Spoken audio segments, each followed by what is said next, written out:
Hello, everybody. Hey guys, welcome.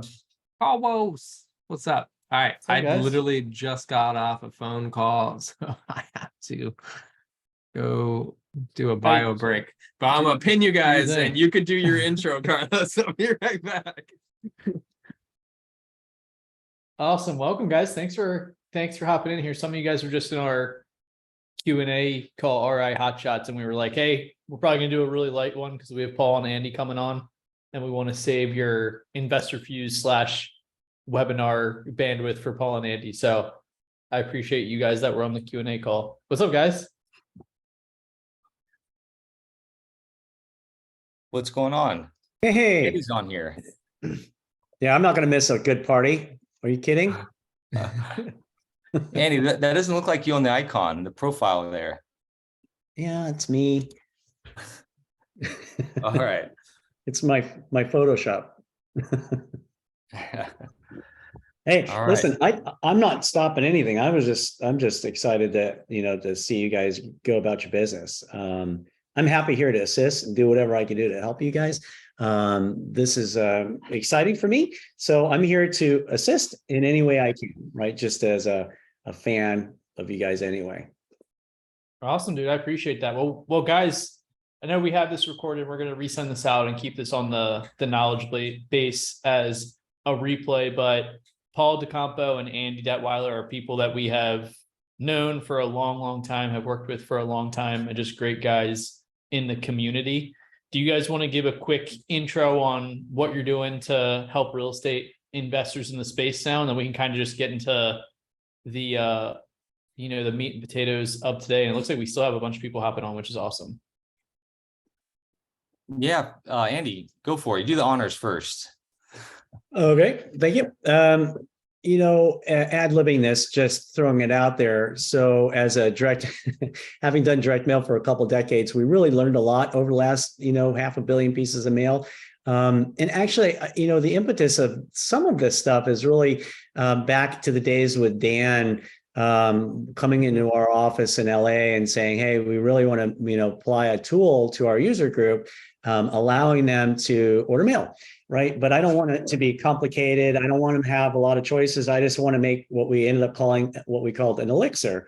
And this elixir turned into be, kind of like a play on words that we used to use long ago, meaning there's really no magic potion. There's no one hit wonder. There's no one thing that's going to, right. So it's kind of a play on words. So we created this elixir, which is a user was able to log into our GoBig platform and pick from an elixir, which is basically a multi-touch campaign. And we're going back 8 years or 10 years ago. That was a long time ago. People love that though. People love the elixir on 1.0. Uh-huh. I mean, it's just kind of like, and it's really, it was the beginning of what we already knew we needed to provide for people. But then it escalated into, wait a minute, I love what you guys created. It's easy. It's plug and play. It's got all the right things that it should have. It's a letter, it's a postcard, it's a mix. But I want my own. And it's like, okay. And then it became, well, how do we do that? And it's like, well, I like this one and this one. Can you make my own? And it became, well, I like this one, but I want to change what this one says. And then the evolution of this whole thing is like giving users the ability to create what they should, which is these auto sequencing types of things, increasing your response rates, exponentially. When you include digital and a print piece, you're going to get a 27%. If you send a single mailer, you're going to get less than 1%. I already know that. I do a lot of mail. If you increase your response or increase your touches, you're going to increase your response rates and you're more likely to have someone. So if you have the right, right data, the right message at the right time, especially if they're already captivated and in your system because they've filled out something, I mean, that's certainly going to give you the win that you want, or at least lead you down the right path of getting that response that you would hope for. So with you guys, you did the right thing by making it a part of your sequencing, and you already have the management. You're already, nurturing and managing. These things are coming in. You don't want to lose them. But by adding that physical piece for letters of, letter of intent or a thank you card or some sequencing, I know you don't do a lot of prospecting out of this, but for that nurturing follow-up, that's where I'm not the copywriting guy. We're the deployment mechanism. So the combination of what you guys have done with, with Paul, it's like, oh, well, that was just a match made in heaven. That's a good decision. So sorry for the long-winded. I know you wanted more than. No, that was I perfect. gave That was you. amazing. That was amazing. You said we don't do prospecting, but I'm sure people, we want to have it open for questions and stuff too. We do want to talk about prospecting for direct mail because I feel like that's making a big comeback just with how texting and cold calling is. But no, Yeah. fantastic intro, Andy. Yeah, no, I think, there's so much to PrintGenie that, we can only kind of scratch the surface. So yeah, Andy and I have worked together for a very long time. So I'm happy to kind of loop back around to the third version of InvestorFuse, coming back to including PrintGenie and Andy in our world. But so, I've used a lot of platforms, and Andy's and PrintGenie, it's incredible like what you're capable of doing. So what I'm specifically going to show you is how it works with our sequences, but there's a lot that you can do inside of PrintGenie outside of that, for even just prospecting to niche lists, and spending a little because you pay per mail versus we all remember the bulk order days where, hey, you gotta, in order to do this, you gotta spend 4,000 mailers. You could send one with PrintGenie, and it's incredible that way. So yeah, let's kind of get into this because I want to show you guys PrintGenie and how it all works and how it fits into the sequences, and I want to leave plenty of time for Paul to then jump in and explain to you how to put the right messaging on this and your texts and your emails. So that's where the real power comes on. You could be, and it's funny because I sent out the email that had the merge tag purposely missed, and so many people messaged me and they're like, John, you missed your merge tag. I was like, no, that's on purpose, because some people don't pay attention to the messaging that they put in their sequences, and they're sending out merge tags, or they're sending out just random, hey, still looking to sell, versus what Paul will go over, which is language that really builds rapport and trust, and gets people to actually respond to you. So what you see in front of you is PrintGenie. And like I said, I'm only going to scratch the surface today. Andy's built a great platform, and there's a lot of items inside the help menu that will help you guys understand how to use this more. There are actual campaigns that you can do inside of PrintGenie. So you could build a direct mail prospecting campaign, find a niche list of 100 houses, and then run that niche direct mail campaign to that list of 100 houses. What we're talking about here, though, is how to specifically take a piece of mail that's inside of PrintGenie and then put it into a sequence inside of InvestorFuse. So when you sign up for PrintGenie, there's a lot of templates that come with it. There's 30 pages of templates here. And there's 2 levels of PrintGenie. I should probably start with that so people aren't confused. On the link that I'll put it inside the chat right now. It's the link that you signed up for. It's the link where you'll see the replay. There is now the link to sign up for PrintGenie. So there's 2 or 3 plans here. So the Pro plan is the one where you can make your own assets. So I just want that to be super clear. I'm about to show you how powerful PrintGenie is and how you can edit things. You only get that functionality in the Pro plan. If you're not in the Pro plan, if you're in Starter, if you're in Essentials, you get to use the pre-built ones that are here. We're working on making a few of them that are a little bit more follow-up focused. And so you'll see those in a follow-up campaign inside of PrintGenie. But let me just show you how cool this is, right? So I remember the old days of direct mail, and you'd have like trying to edit these things was the worst. But so inside of this, let me refresh or I can click on this one. Okay. So you get to name it, you put a category in it, so on and so forth. Like this is what you get when you're in the top level of PrintGenie. But the ability to edit these direct mail pieces are so cool. You can drop in merge tags, you can change things around, you can add in pictures, doodles, shapes, drawings, you can put layers in it, images, and there's so much stuff that's pre-built in here. All that I did for the follow-up ones that I created is I went and found ones that looked great, and I adjusted the messaging to be more focused around, hey, I've already spoken to you. Are you interested in continuing the conversation? But you're able to go in and get really, really detailed with the things that you can change inside of these direct mail campaigns. So, and they built in a lot of checks to make sure that you don't create something that won't print correctly. So it goes through this whole process of after you edit it, you change the text, maybe you make it too large. It goes through this process where this is the back, I believe, but then it goes through and it optimizes and it makes sure that you do it. So I have a bunch of these down here. I sent myself a bunch of postcards, all from inside of InvestorFuse. And they look great. They print phenomenal. They've got, you know, things that look like they're handwritten. That's not going to work very well, is it? They look like they're handwritten on them. So really great pieces of mail. And the fact that you can actually do this one time, like just send out one piece of mail, you're paying for one cost, is really phenomenal. So let me show you that pricing. And I just did postcards here, but they do mini postcards, large postcard. What's all the different? Here we go. Mini postcards, jumbo postcards, single-sided letters, double-sided letters, and greeting cards are all there. And one price, right? So I can send one piece of mail and I'll pay for that one piece of mail to go out to my person, to my seller. How do you get it into InvestorFuse? It's really easy. So once you sign up for PrintGenie and you're like, I love this postcard, I want this in my sequence, there's this little fancy icon here for webhooks, and you get this URL. You take this URL and you go back to InvestorFuse. And then inside of here, you can add a step, you can change a step, and then you select send direct mail via PrintGenie, and then you paste the webhook. That's it. Choose your day, of course. So this one will be on day 31. And save. And that's it. Now I have direct mail inside of my sequence. The cool thing is InvestorFuse knows when you go to start this sequence that it has PrintGenie steps inside of it. So it will pop up, and if that seller does not have a mailing address filled out on it, it will say, hey, you need to put the mailing address in. If you don't have the mailing address on it and your sequence has both text and email and PrintGenie, it's just going to skip the PrintGenie steps. But definitely recommend finding the mail address and putting it in there. And that's certainly something too that we're looking to enhance further with our data provider, to pull automatic mailing addresses if you don't have it confirmed from the seller.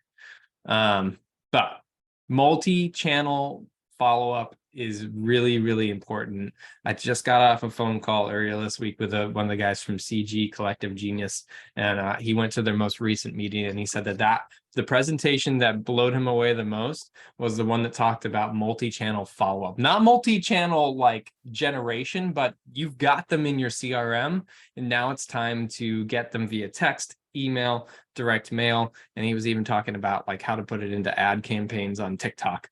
But we've got email, text, and now we've got direct mail. So Andy, is there anything that you kind of want people to know that maybe I didn't say, or definitely resources of where they can learn more? Because like I said, I've only scratched the surface of what PrintGenie is capable of doing for people's businesses.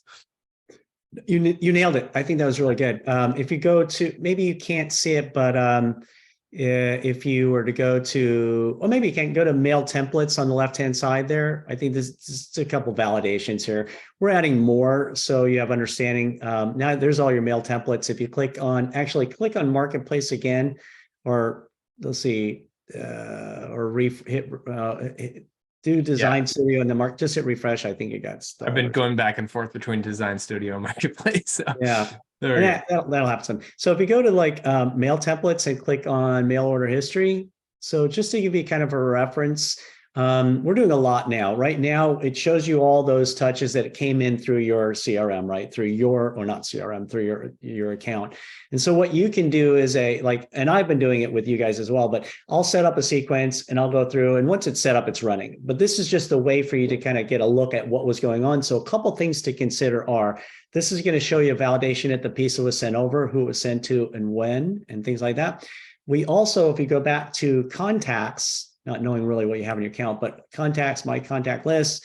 And then what we'll do is we'll take every single send that you do through your mobile app, because it comes to the mobile app as well, or through your InvestorFuse account, it'll show up in this little catch-all list. And if you click on that, what we do is we come back with a report and say, it may or may not work right now. If you click on, there you go, and it'll show you that this person was sent this thing at that date. Last activity date is we're increasing our awareness to show you, oh, it was in production. It's now end of production. It's in the mail stream and it's been delivered.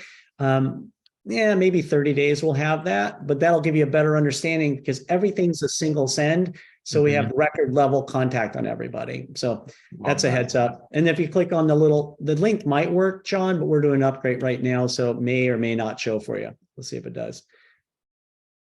Half does. Yeah, and it half shows only because we're doing we're actually it's running 50,000 templates between today and Sunday just to revamp the way we're doing storing things on Amazon. And as you know, each image is 4 megabytes. It's like certainly so, but that will show up by the time you do this next. But anyway, that'll show you a sampling of what it is.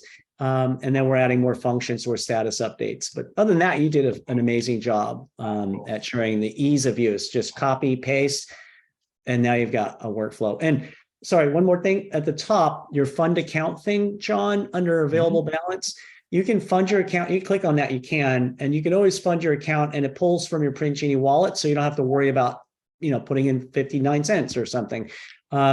An update to this is going to be auto funding in another maybe, I don't know, a couple of weeks or a month. So you don't ever have to come back. Once you set up your workflows, you're done. And last tip is that this whole environment, having grown from what we've been doing in Go Big Printing for all these years, is that we like to think of it as a premeditated setup. Like you work with Paul and you have the perfect sequence, the right content, the right copy.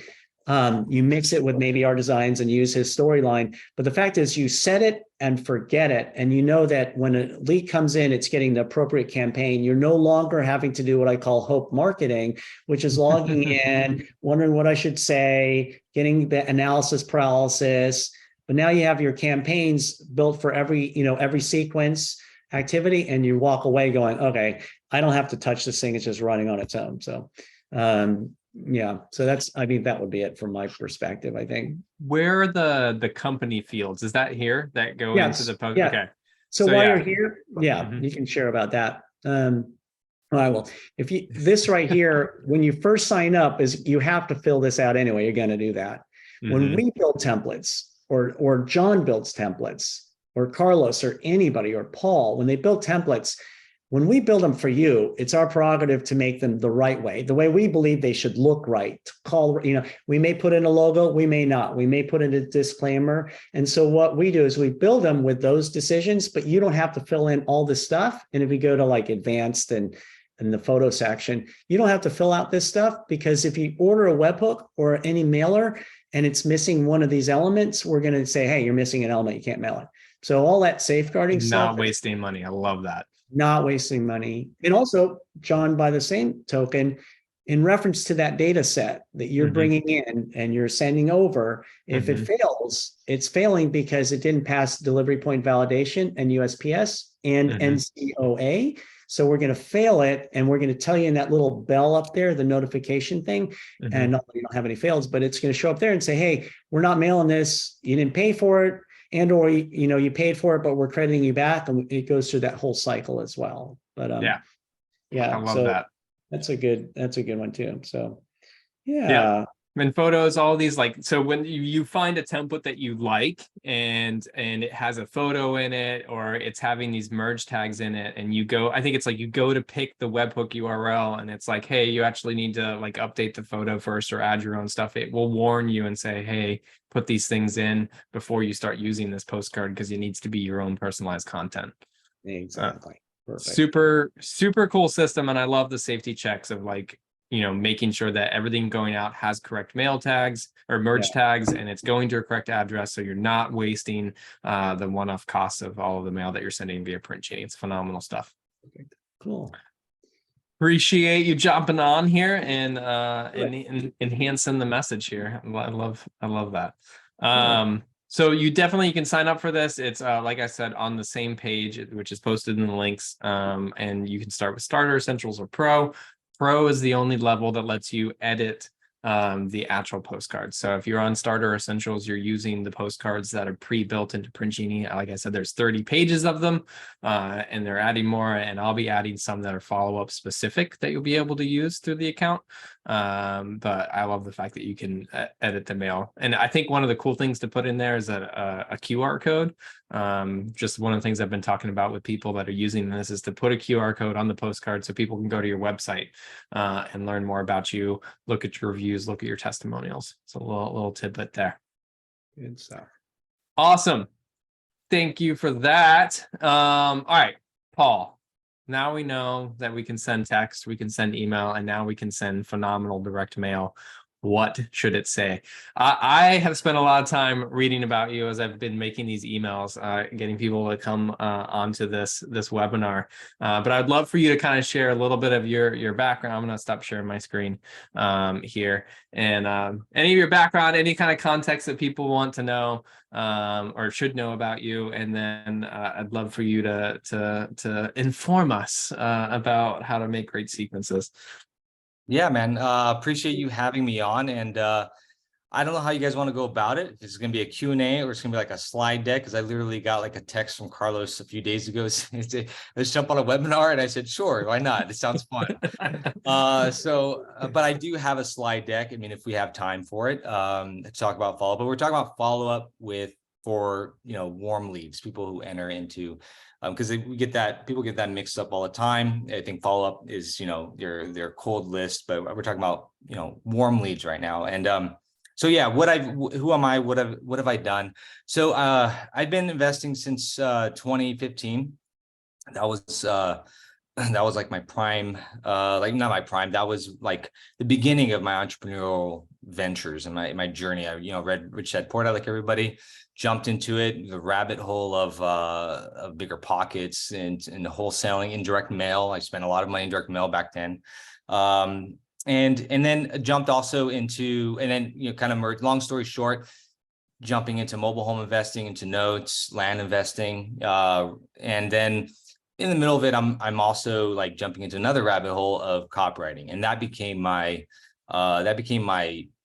active income. That became my daily income, where email marketing became my specialty. I've been sending a daily email for my own company, for my land flipping business, for my info publishing business. I launched a few years back for various clients since like 2018.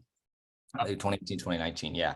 I mean, on average, I say daily, it's on average, cumulative of like all the emails. Like I calculated one time, it's like, that's over 1,500 emails. So, yeah. So yeah, I have, I see the data. I know it works for email, SMS. I've been doing it for e-commerce brands, for about 2 years now, doing SMS marketing, and then created my own offer for real estate investors, where I help them create drip sequences. I have my own whole philosophy and whole formula for how that works. And you mentioned earlier, it's multi-channel. That's not a new concept. It's new for real estate investors, but when you look outside of real estate, you can learn a few new tricks. And one of them is multi-channel. People have been using multi-channel since the 70s. So I mean, but even before that, but yeah, it works. So I incorporate that philosophy into drip sequences as well, where it's not just SMS and email. It stacks on touches, stacks on responses. So what I mean by that is if I send a text message that really drives the click, selling the click is a marketing term, sells the click for them to either see some reviews or read a value-based type of article, authoritative type of article. That's 2 touches, right? That's the SMS, that's the article.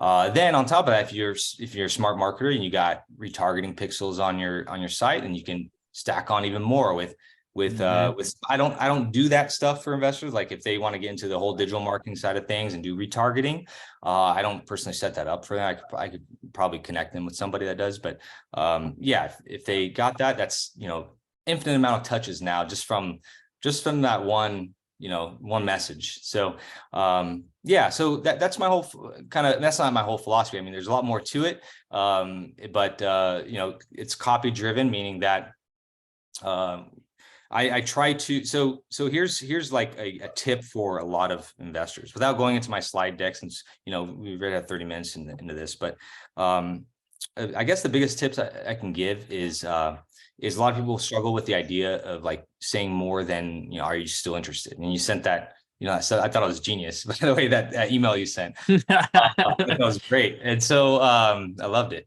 So, you know, what do you do? What do you say other than just, are you still interested in selling? And I think a lot of investors assume that sellers know what cash means, what it delivers for them. Cash in the copywriting world, cash is a feature. It's not a benefit. So we have features and we have benefits. And this is like copywriting 101, by the way.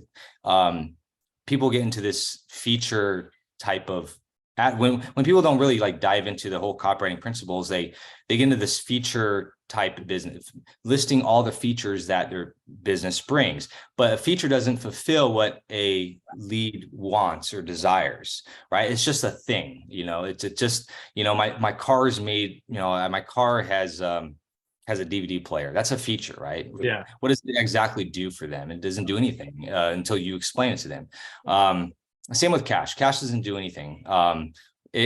But if when early on when I started, an old school investor gave me this tip, and I always bring this up in a story when I'm on a podcast, but I think it's a great tip. And it's he told me to write down a list of like 100 ways that I benefit sellers. And I couldn't come up with 100. It was way too many. I think I came up with like 20 or something like that. I don't know. But that gets your mind working and realizing, like, it helps for the newbie investor because for one, a lot of newbie investors think they're just presenting a discounted offer, right? That's all they're doing. That's the only value. And if you come into the table with that mindset, with that mentality, it's going to show. You're going to be hesitant. You're not going to really believe that you're helping the person on the other side of the table. And then it also helps with the sales presentation, the marketing, to be able to extract whatever, to find the problems with that other person across the table, find the problems and solve that, give the solution. All right. So we can do the same thing with copy, with automated messages, right? So what does cash bring? Cash brings, it saves them from embarrassment of having buyers walk through their house, through their like jacked up house or messy house. You know, maybe they're a hoarder. It saves them from that embarrassment, right? If you're the professional investor, you're coming in, there's no feelings involved. You're just there to buy the house. You're not there to gossip. You're not there to tell the neighbors, none of that. Cuts, you know, for those that, you know, have a job waiting across state lines and they have a house waiting, they don't want to pay 2 mortgages.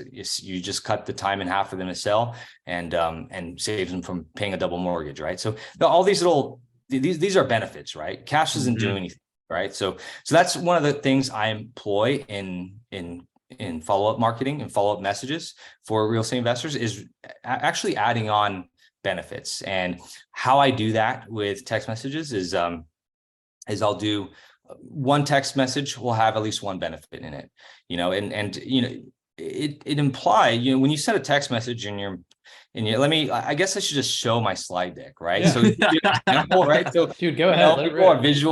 People are visual learners here. So let's do this. Yeah. By the way, I mean, I just like, this is my typical slide deck that I do.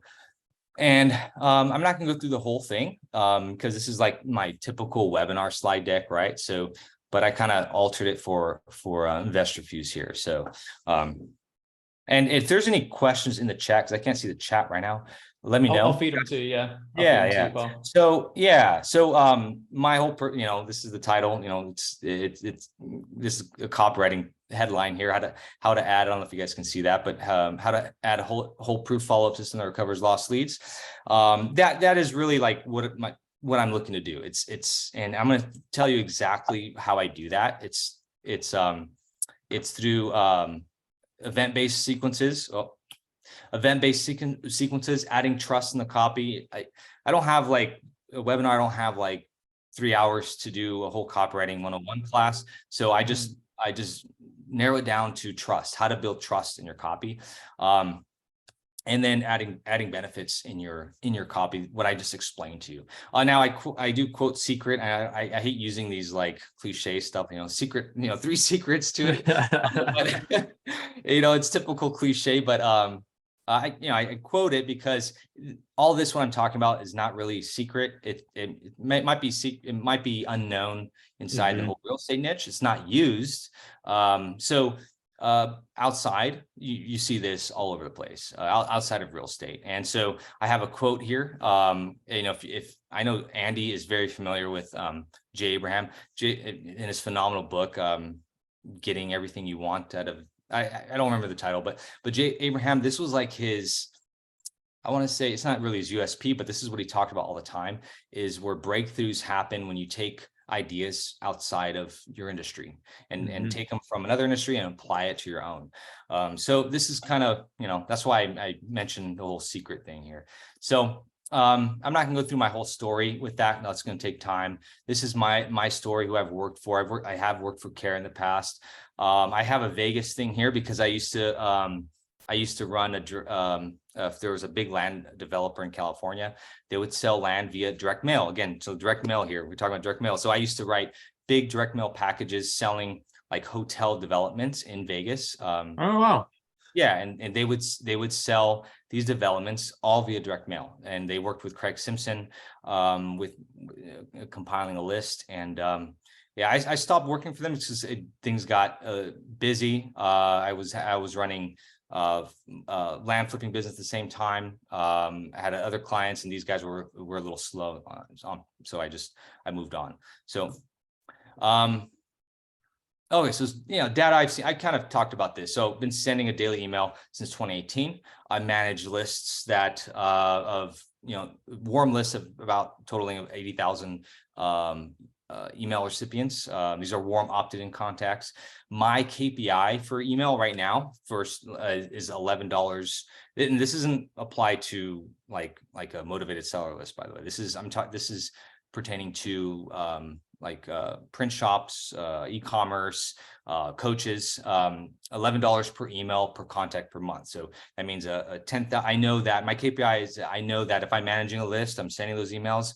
If I have a list of 10,000 people, I can produce $110,000 a month for that list. Okay. And that is so I brought that up just to like, what I'm about to tell you is not theory. It's, it's my, in the trenches of doing email for this long. Okay. So that's my family of 4 kids.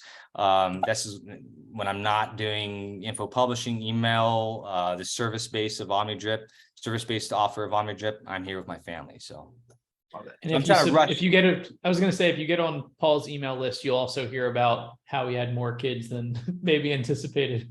Oh yeah. Yeah. Yeah, a few slip ups. Yeah, there. So I'm going to be rushing through this because I know, I got a short amount of time here. So why system of follow-up? I mean, I don't know if I have to explain why we need to do follow-up, but yeah, I think the biggest takeaway I can get from this right here, from this slide, is removing feelings. So when I'm talking about a system, I'm not talking about just quote following up, right? Anybody can just follow up, but I'm talking about creating actually an organized process in your back end of how you follow up, when you follow up, and when you follow up. That way, because early on, I'm just going to talk about my story a little bit, is early on in 2015, I didn't know anything. I didn't know anything about marketing. I didn't know a thing. I just knew, hey, people do use direct mail. I'm going to go ahead and use direct mail. I didn't know how to make offers. I didn't know really anything. So I spent a lot of money on direct mail. And then my follow-up after that was I drive over I lived in a small house. I had, crying babies in the house. So I had to go somewhere. And I was working for Care at the time, I believe, too. And I would drive over to the local Starbucks to go do some work for Care. But before I do that, I would I would have my list of all the leads to follow up with. I'd go down that list and I'd go to John Doe. I'd say to myself, I talked to John Doe last week. He didn't feel that motivated. I'm going to skip him for today. Okay, Mary Doe here. you know, I felt like she wasn't ready, so I'm going to move on to her. So 100% feeling based. So what I'm talking about here is really creating for yourself a process that removes the feelings. That way that you don't skip people just because of the way you feel. That's one of the worst things you can do, is operate your life, not just your business, but your life on feelings. So waking up in the morning, I don't feel like working out today, so I'm not going to work out, you know, rather than having this schedule, organizational process and system in place. And that's what I'm talking about with follow-up. And it's not just drip sequences it's the whole thing. So I'm going to, you know, briefly, and results, this is just, you know, this is part of my webinar slide. So bear with me, guys. This is showing proof of it. This is not just me throwing out theory. But you know, this is proof of guys who use it, who use my system, and they have results of it. So okay, so no, that doesn't pertain to you guys. So here's event-based, event-based sequences right here, guys. So I have a lot of sequences. Okay, so it's not just like, hey, person didn't respond, let's toss them in this sequence here. My whole thing is it's a funnel. Like from beginning to end, I want to have an organizational process in place for people to follow a lead from beginning to end, right? So this is an example of some. This is not all of them by any means. So missed appointment, a very obvious one to do. Booked appointment. I have a booked appointment, which is not like a needle mover. It's not like a head exploding type of sequence. But for every business, regardless of real estate, I have something that tries to pre-sell a sales appointment. And what I mean by that is, you know, imagine you book an appointment with somebody you don't know, complete stranger. You know that that's going to be for selling something. So there's some nerves at hand. They don't know who you are. They don't trust you really, typically, unless it's a referral. They don't trust you. So I want to try to help. Well, there's two goals for this. One is to help them kind of calm the nerves down and kind of introduce yourself. Pre-sell, as that's a common marketing term. It's more for introducing products, pre-selling a product, but I use it for appointment setting, pre-selling an appointment that's set already. And then two, it's there to also reduce no-show rates, right? So like it's a very easy, simple sequence or process, you know, throw the word process in there instead of sequence, that I think every investor should have. I mean, I saw Mike Borger on here. Him and I were talking about this, and he has one in place with Calendly, right? They book a call with Calendly. I use Calendly. That has everything set up for you, where you can send emails and text messages as reminders, or pre-selling emails, or emails that pre-sell the appointment, right? Like I talked about. So I think it's hugely important to have that. So offer too low, an objection type of sequence. So ideally what I want to happen with people is with my clients is lead manager or acquisition manager gets off the phone, and and something new happens, right? An event changes. They express to you offers too low. They express to you they signed with someone else. Cool. You have something new. You have a sequence to put them in afterwards, right? That now and I get very specific like this, offer too low, fix themselves. And the reason why I get specific like this is because now I have a target. Now I have copy that's driven towards this whole problem and future pain point. Because I mean, yeah, most sellers aren't going to fix themselves, right? So I'm giving in this sequence in particular, I'm sending an article, like the top rehab items that give you the most bang for your buck. I'm sending some text message or emails that are value-based emails, like, hey, make sure you tell your insurance you're fixing your house.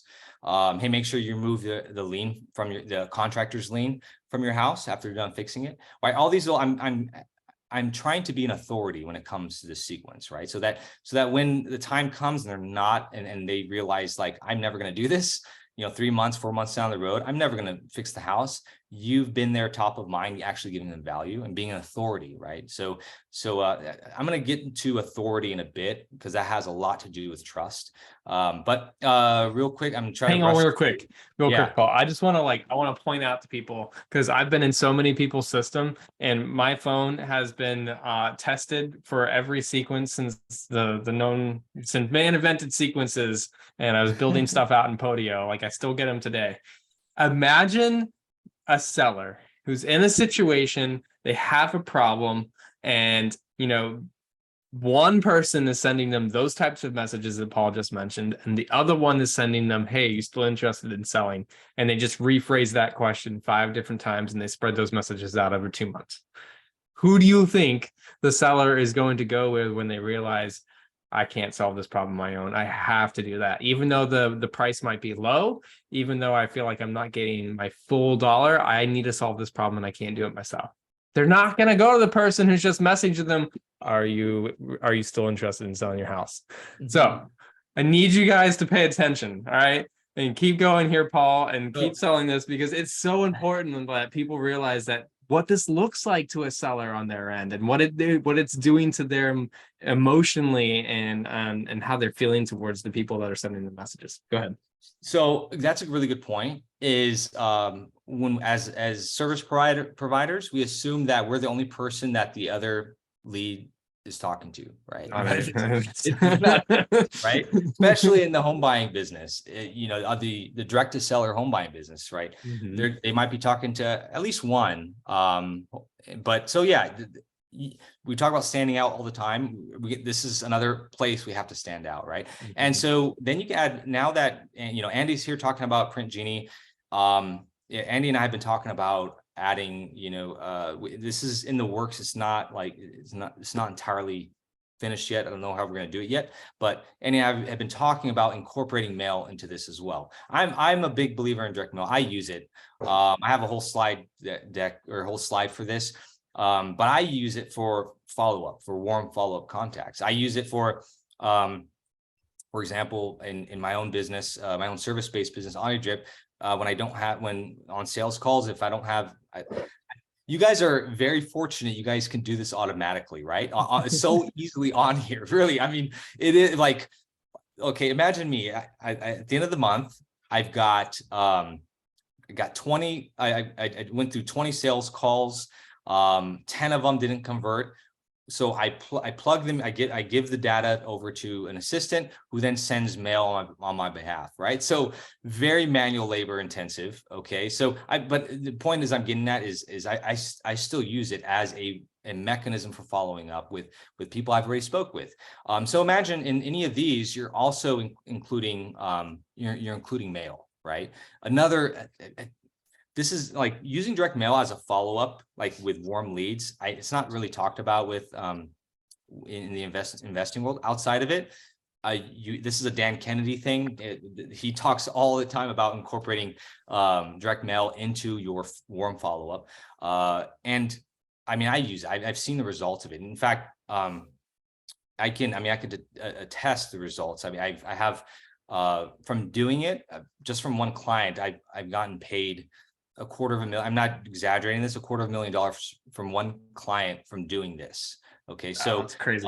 Yeah, from using mail for follow-up. Again, like that's not directly, like I'm not talking about the off market direct to seller business. I'm talking about completely different industry. But again, when we take ideas from outside of our industry, apply it to our own, that's when breakthroughs happen. So again, so imagine in this sequence right here, offer too low, fix themselves, you plug them into this and it immediately sends out a thank you card, a thank you card for they said no to your offer, but you're thanking them for at least giving you a try, right? I mean, touches, not every touch is, there you go, you're still holding up that thank you letter, right? There you go. Right?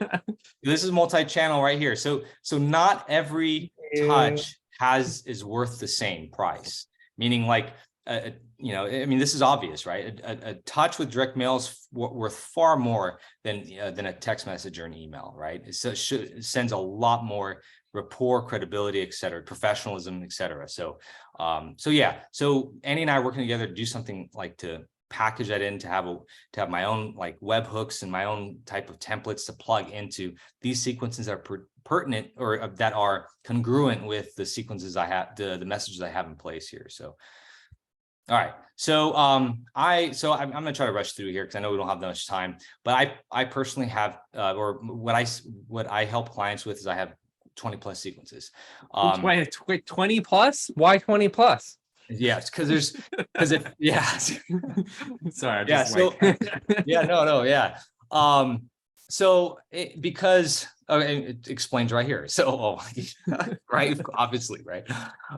You're funny, John. I try. I know. So okay, like so it's a funnel, right? So everything, like I mentioned before, I'm trying to make it by me. I started doing this because, and I started off with maybe like 3 or 4 sequences, but I started realizing like in order for me to make this less generic, in order for me to have targeted pain points and target objections, and in order for me to have targeted call to actions, CTAs, I had to break down things into event-based sequences. So for example, if I just have like, here's the problem. If I don't do this, if I don't do 20 plus sequences or something that has multiple sequences, if I only have like a drip, like 2 or 3 drip sequences that are for like no response, right? Well, the problem with that is you throw everybody in there. You have people who've already received an offer, people who haven't been on an appointment yet, people who maybe just contacted you, but there's you haven't been able to connect. So there's multiple like call to actions in there. So how do I target, the call to action is important. So how do I target a call to action when I don't know what the person needs, right? So in marketing, we have multiple sales to make, right? So if a funnel, like if you look at this funnel here, each one of these represent a little sale we have to make. When the call comes in, our first sale, well, if it's qualification, you got to qualify or screen them first. The second sale you have to make is getting them on an appointment. The third sale is giving the offer, et cetera, until you go all the way down the line until the deal is closed. So in order for me to really focus in on what where each seller is, I had to make 20 plus sequences. And a lot of people, not a lot of people, actually, there's only a handful of people that have expressed. That's a lot. But what I found is that the people that express that it's a lot are people that actually aren't in their CRM on a weekly basis or a daily basis, right? So how I set these up is you only activate them when something new happens. So if a seller gets off the phone and expresses something new, they miss your appointment. They express to you that they're not going to be selling for a while.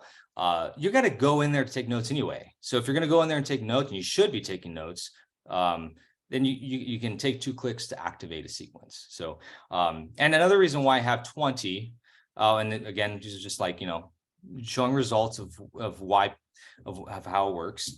I already talked about that.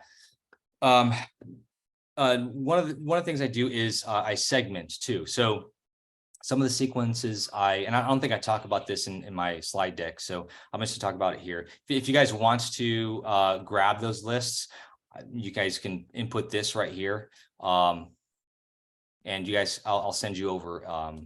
You guys will get into this screen. I'll send you over. Let me put that in the chat really quick, yeah. Paul. Yeah, I'll put it onside the page too. Yeah. So I segment seller types. So a lot of people want to they talk about segmenting like situations. So foreclosure, which I do have a foreclosure sequence. I have an ovation sequence for those who do novations, but that's probably as far as the segmenting goes. The other segmenting I do, the only segmenting I do is seller type. So there's only 3. And the reason why I did that is so I don't have a rat's nest. Okay. If I started doing what I do and with different situations, divorce leads, tax, it'd be a rat's nest, right? So I want to reduce that. And I don't see a need to do that. I don't see a need to talk about a divorce to a lead, in a sequence. There's really no need to do that. Because the problems still exist from situation to situation, right? The problem is they need to sell it fast. They need to sell it as is. They need to sell it with all their junk in place. Those problems, your solutions exist, the benefits exist regardless of what situation they're in, right? So that's why I don't divide it up into situations. Instead, I divide it up into owner occupant, landlord, and vacant.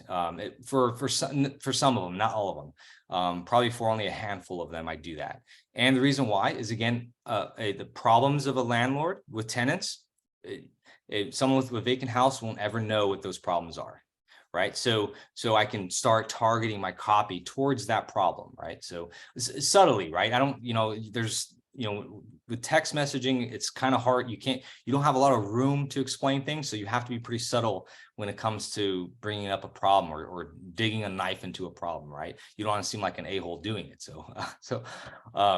All right, so hang on one second. I want to talk. I was speaking with a customer, Brandon. A lot of you probably know him, and probably when you're thinking, oh my gosh, 20+ sequences, you know what? My rockstar acquisitions manager, who's phenomenal on the phone, by the time he gets to a list of 20+ sequences, he's not going to know which one to click. And Brandon created this process in his team where, he has a follow-up specialist bucket. So his resurface leads are going there, old leads are going there. But what he does is he made it so that, and you can do this inside InvestorFuse, he made it so nobody else can put a lead on a sequence except for that follow-up specialist. And what he did is he made a push to automation that says, hey, this is ready for a sequence. And so it goes to her, and she is trained specifically to analyze the situation, analyze that seller, and then know which sequence relates to that. The acquisitions manager is focused on getting the deal, getting the contract, and then anybody that needs to go on to a follow-up sequence goes over to this follow-up specialist who's like, okay, this is the type of sequence that this person needs to receive based off of what we've done with them and the pain and the situation that they're in. And I thought that was really interesting. I mean, I think for smaller teams, if it's just you and a couple of people, like, you can train them. But when you start to scale and you get to a big team and you want to make sure that you're maximizing how these sequences are being used, it'd be a good idea to have one person who's just like the decision maker on when a sequence gets started and which sequence gets started. Yeah, no, is that Brandon Hood, by the way? No, not Brandon here, Brandon Okay. Patterson. Okay. So, that's a great idea. So that is, people not using it would be, a fear of mine. At the end of the day, I'm not one of those transactional, just, fishermen or just butchers. I just want to get the kill, and then, you pay me my fee and that's it. I want people to use it, right? The more people that actually use it, they're going to get results out of it.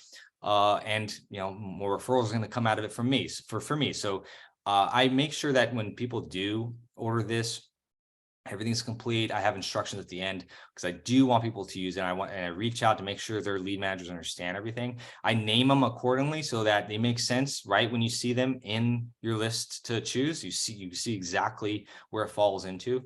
So I try to keep everything simple to use, right? You can go more than 20 sequences. You really can. This is me simplifying, how something can unravel here. So, all right. So I'm going to try to rush through here. So trust, I'm talking about copy.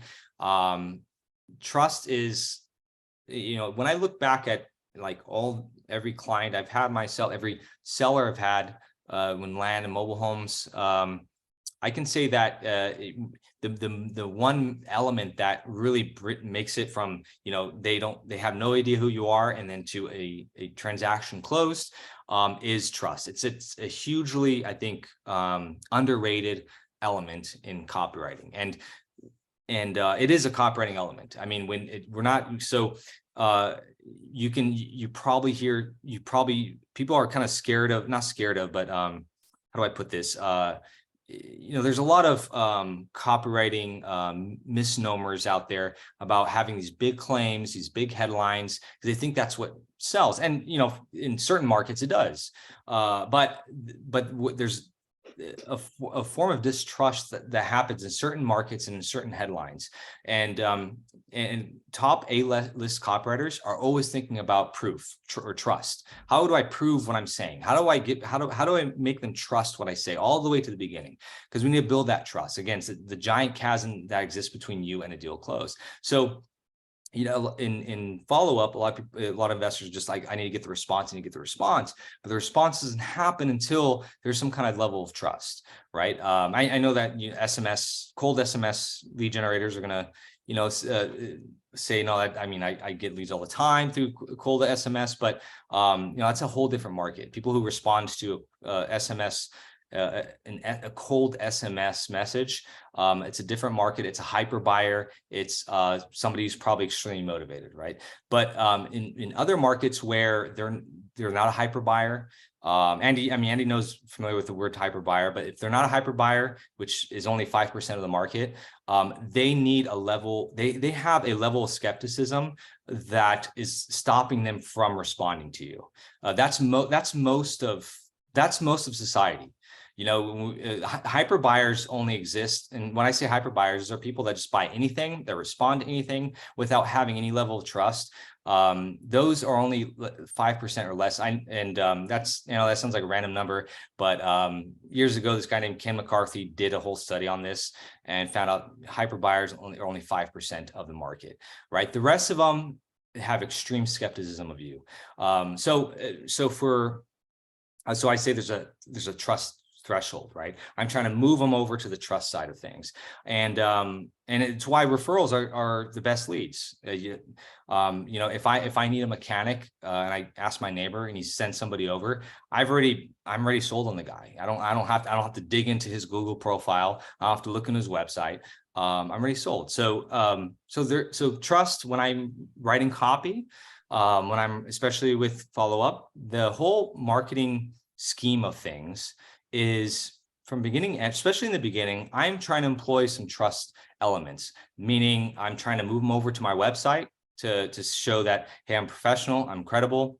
I'm trying to move them over to testimonials and reviews. I'm trying to get them to see those over and over again. I did it in this slide deck, right? I had actual proof and results of what I'm doing, because again, I'm trying to move over to the trust and people into the trust threshold. So, you know, I know that's a 10,000 foot view of things where I don't have any like real examples here, but I have, so I'm going to try to rush through here again. So 3 elements of trust: frequency, authority, social proof. Now there's a great book, and I keep bringing up Dan Kennedy because I think this pertains a lot to Dan Kennedy, because Dan Kennedy talks a lot about this stuff.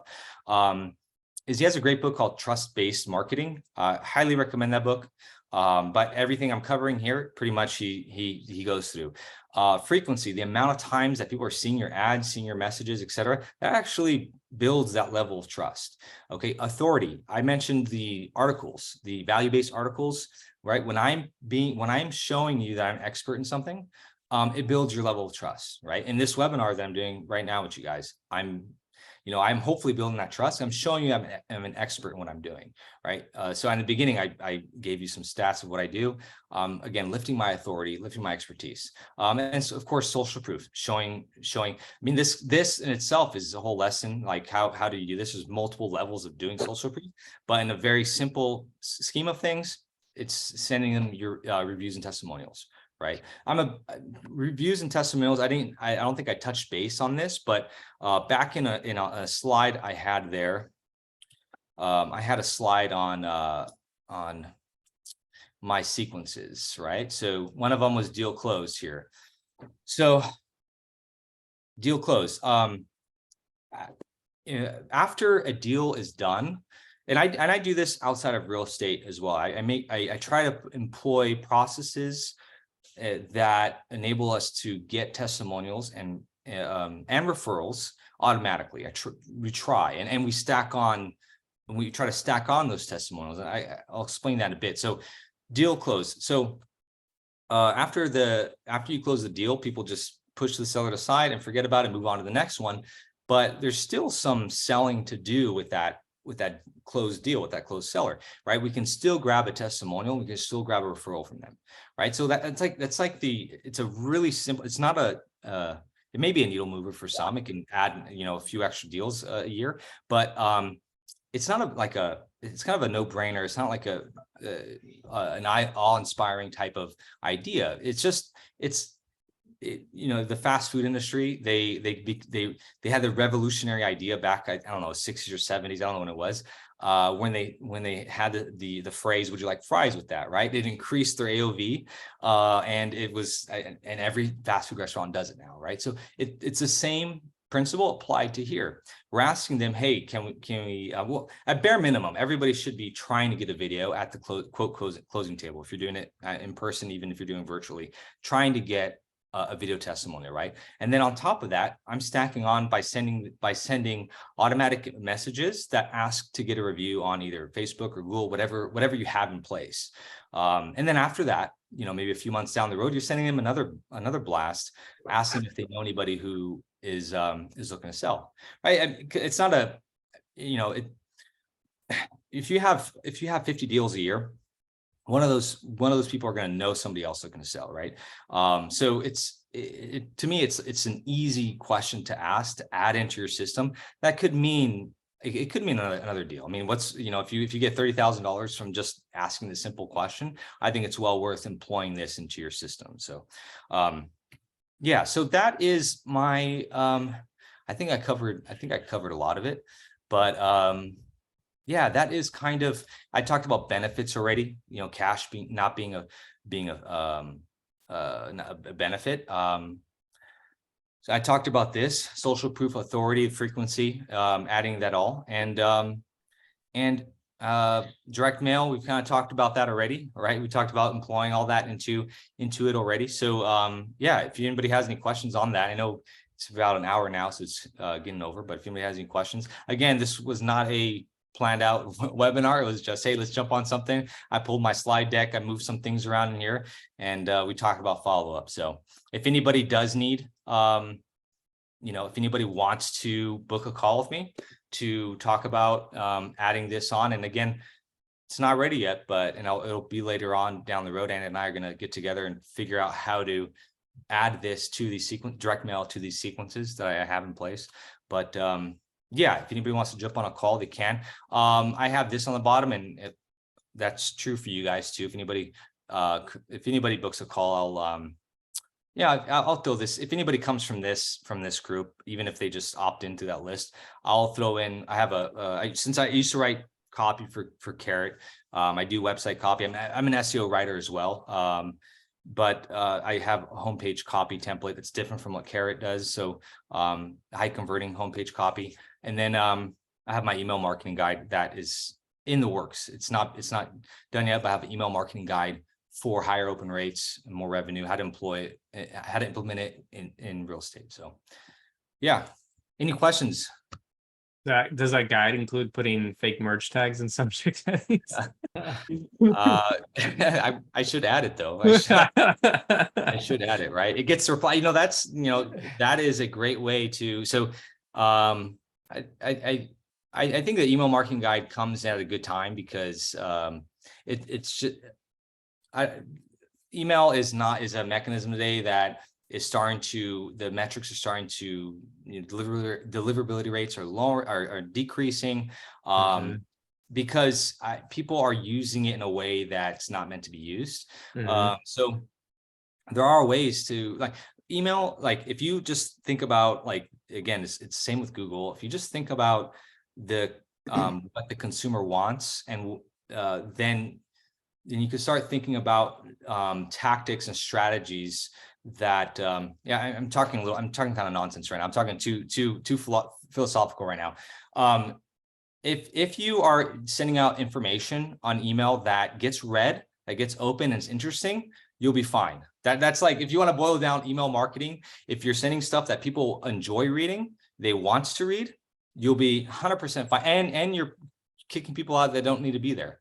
Right? People are afraid of unsubscribes. No, kick those people out. If you have this huge bloating email list, like when I said 80,000, or I manage 80,000, that's small compared to what I've seen, what I've seen other people have, right? So they think, so 80,000 to people might think, well, that's not a big email list, but that list, my 10,000 person list will blow blow a person's 100,000 list out of the water because they have a bunch of tire kickers on their list. And so their deliverability sucks because Google sees that, Gmail sees all that stuff. So if you're sending stuff that nobody's opening, that nobody wants to read, and you're not really unsubscribing them, even though after they hit unsubscribe, you're going to get punished, quote, punished for that. So anyway, so that is true. Totally true.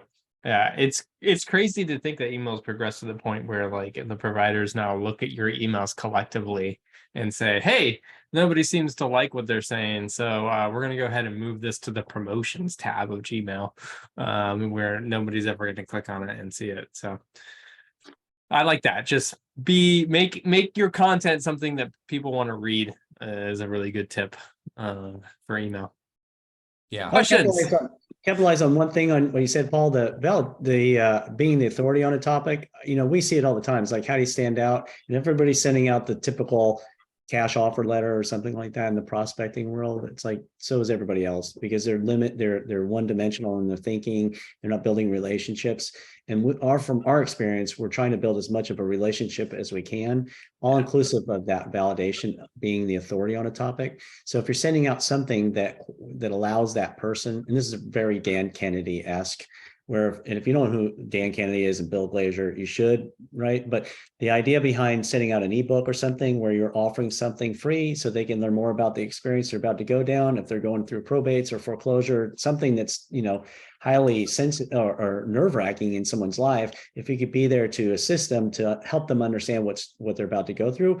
And that's the cool thing about like what we're doing here with automation. It's like you throw on an ebook or a QR code, takes them to the website, you explain more about who you are. Now you're already different than the next guy that just sent out a single postcard. Now they filled out the form to learn more information to get the free ebook on what they're about to experience with a probate situation. They're reading the ebook, and now they're like, oh, okay, I understand why this guy would be a good solution for me to help me through my challenges. But simultaneously, while that happened, you followed up because he filled out the form. Now you're sending him a letter, another handwritten letter that says something, thank you, I'm glad that we're here, I'm here to assist you.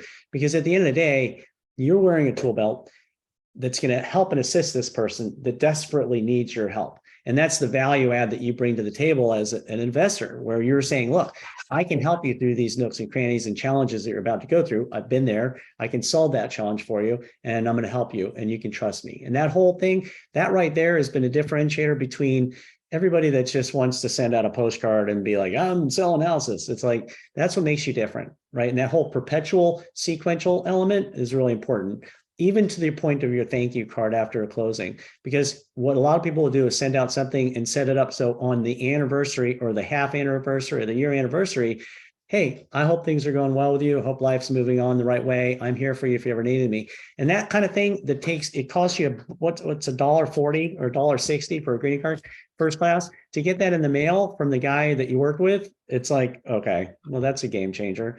And then they're gonna scan the QR code to leave you a review or to tell their friend. So I just wanted to capitalize on your comment there, Paul, with that. And let me follow up with that real quick. It's not expensive to do what I'm proposing here, which is sending mail after the fact, after the lead comes in. Because realistically, I mean, if he gets 3 cards from you over this cycle, you think 20 sequences, doesn't mean there's going to be mail for each one of them. It doesn't mean that each seller is going to fall into 20 sequences. They might only fall into 3 or 5 of them. Well, if you look at how many letters or cards you're going to send them, you might spend on average, I don't know, $5 to $8. Let's just say $5 per lead for direct mail after the fact. So if you have 100 leads come in every month, you're only spending $500 extra on your monthly nut for extra follow-up. I mean, like, it's not a whole lot of money, right? To really stand out tremendously. I mean, for $500, you can send out a whole lot more than your competitors. So. Yeah. And Andy talking about the thank you too. I was thinking about this while we were going through it, but if it's like you said, like $1.40 or something for the thank you card, which is super warm if someone's happy and did business with you. If you spend $10 to get 1 review, if like one of those 10 people send like a testimonial or like a video, that is that's the best deal I heard of today. Spending $10 to add a nice testimonial to your website. I do that all day long. Yeah, amazingly cheap. It's priceless. Yeah, exactly. Yeah. Just listen to your grandma, because we don't write handwritten notes. We just are a community of people that are, I mean, especially in the techie, we're like, I'm not going to sit down and write a handwritten note. Well, this is the best thing you can do next to that, but it's all personalized and it's got the whatever call to actions that you would get from Paul or something that's going to, you always have a plan in mind. You're always marketing, but it's a thank you with a, right. So yeah, good thing to do.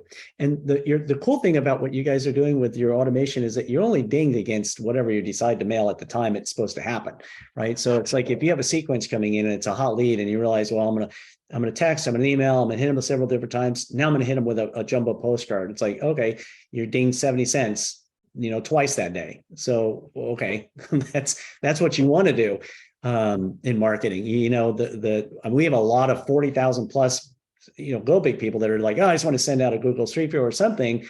That's okay.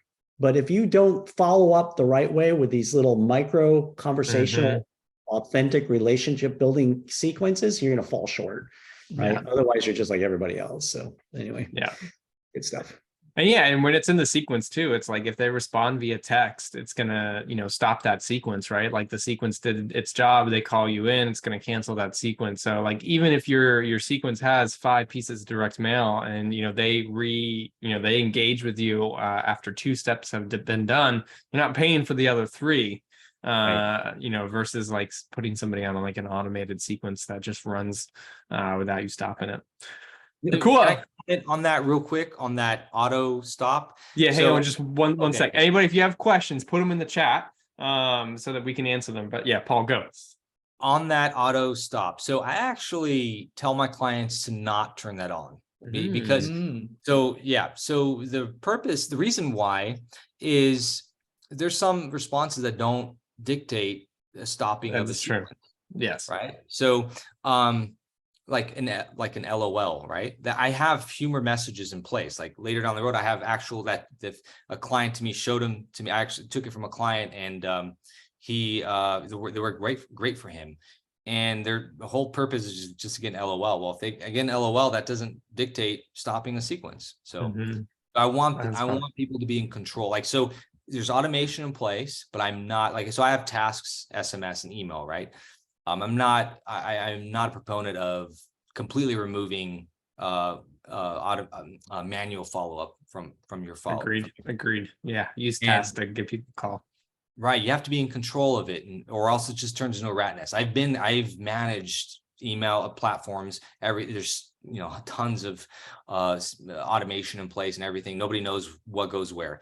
You want to be in control. So I don't want things to stop. I want the lead manager to be like that one example you told us about, Brandon, who has somebody who controls the sequences. Great idea, but I try to get my clients to train their lead managers to do this, so that they can they know from bottom to top exactly what to do, and control it from beginning to end. So, love it. Well. We don't have any questions, so I guess that the 4 of us combined can solve all the problems in the universe and answer everything.